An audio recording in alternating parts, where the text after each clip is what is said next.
Thank you, Chairman and members. I'm Brent Bennett with the Texas Public Policy Foundation, testifying in support of HB 4313 as substituted. While the state has made many strides in preventing local entities from enacting bans on appliances and equipment that their citizens depend on, there is still the problem of money being wasted on programs that, while aimed to reduce public health, don't actually achieve very useful goals. What's often not said in these discussions is that emissions of criterion pollutants in Texas are down by more than half over the past 3 decades. Even with half the cars off the road during the COVID-19 pandemic, pollution levels across Texas did not measurably decrease because they're already so close to natural levels. Air pollution is no longer a major problem in Texas, but affordability is, and how we spend our money demands the full attention of all state and local entities. We would argue that the biggest threat to public health in Texas are high taxes and regulations that force Texans to live far away from where they work or go to school, or to live in housing they're struggling to afford or substandard. Every dollar spent in the pursuit of emissions reduction goals that don't bear any fruit is a dollar that can't be spent on core services or that can't be returned to taxpayers.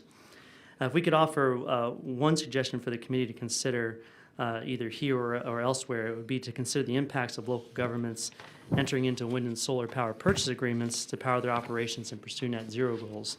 Such decisions have ramifications not just for the cities, but also for the whole electric grid and the communities around them.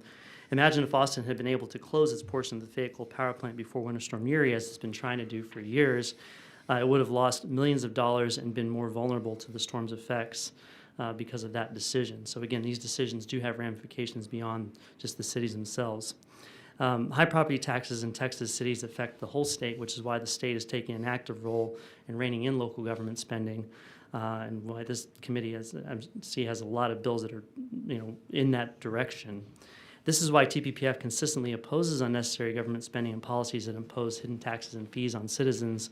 That's why we support House Bill 4313 and hope this committee will consider it favorably. Thank you. Thank you. Members, any questions for this witness? Are you an environmental scientist? No, ma'am. Okay. What is your data source for the idea that pollution in Texas is barely above natural levels of air quality?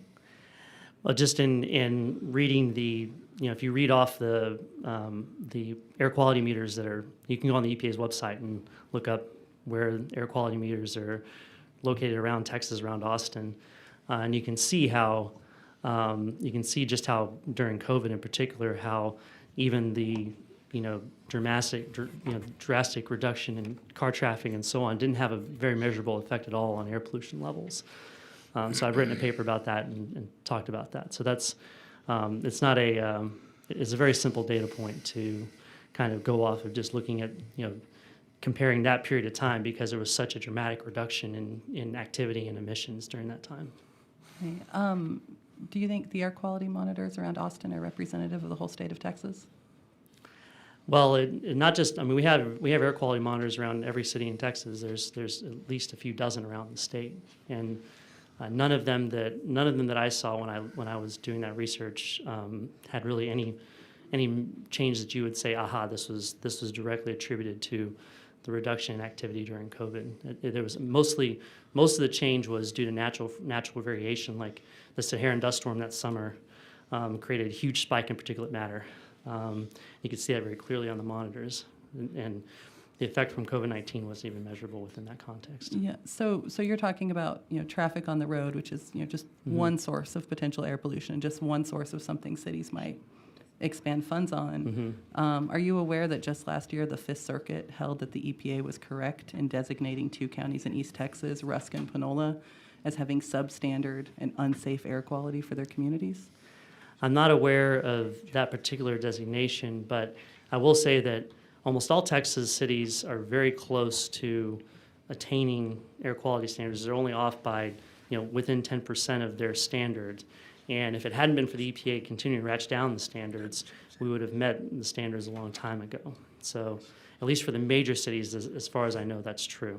I think the former speaker might want to debate with you about whether Beaumont's a major city or not. They have a pretty bad pollution cluster. Anyway, thank you for your testimony today.